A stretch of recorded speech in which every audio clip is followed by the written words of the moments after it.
machine can be made of many parts, each working together to achieve the same goal. The best machines are designed with purpose and assembled with thought.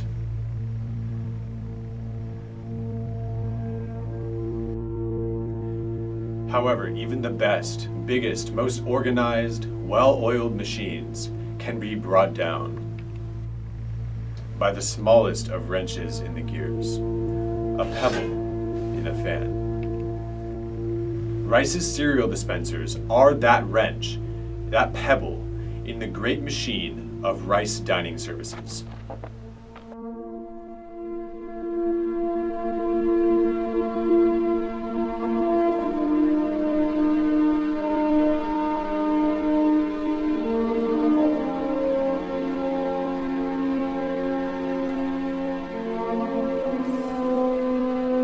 I'm sure you've experienced it yourself.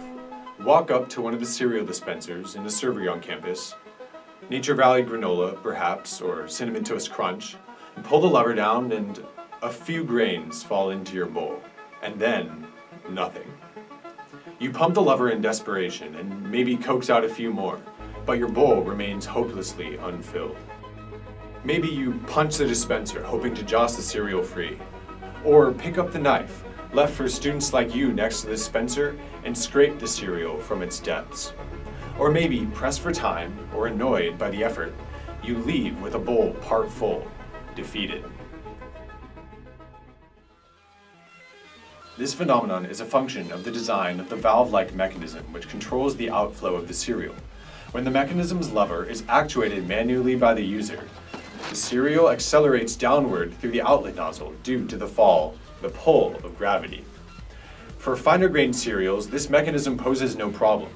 But for irregular or large-grain cereals, however, it becomes increasingly difficult to find a limiting maximum valve diameter which prevents obstruction while still controlling the magnitude of flow to a manageable rate when no obstruction exists. The instance of a constructed dispenser poses several challenges to the Rice dining community. Firstly, a destruction leads to an increase in food waste and decrease in sanitary food health practices. The current workaround that uses a thin instrument, conventionally a servery knife, to dislodge the cereal from the exit is awkward, wasteful, and unsanitary, as often the cereal passes over the hand of the user on its way to the bowl. An additional effect is an increase in student stress. Students have been observed using physical blows to the exterior of the cereal dispensers to try to dislodge the cereal.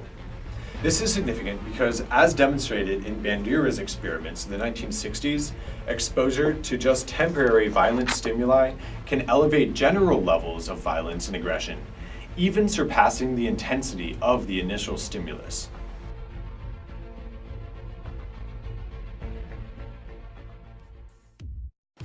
A solution to this problem, therefore, would positively impact not only servery efficiency, but also sanitation, food conservation, and student mental health. An existing alternative would be the purchase of new dispensers, which rely on a different mechanism, such as a paddle-based dispenser. These serveries are not likely to purchase completely new equipment, however, especially considering that the cost of the dispensers of the volume and durability required by Rice range from around $200 to $500. A student-generated solution solving the problem would either eliminate the possibility of obstruction in the first place, or provide a mechanistic way to quickly and easily restore normal flow in such an instance. Some constraints for this device are that it should allow for the easy dislodging of cereal or facilitate steady flow when the dispenser lever is engaged. Other constraints are the cost and simplicity of the solution. A complicated mechanistic fix is unlikely to be accepted and used, and more likely to break. The budget, therefore, should not exceed roughly $20 for the completed solution. The solution should be durable, since thousands of students will be using the device per year. You can be the one who solves this problem for Rice students across campus. Don't let obstructed dispensers be the wrench in the gears that brings Rice dining to its knees. Be the engineer who puts a stop to these stoppages, starting now.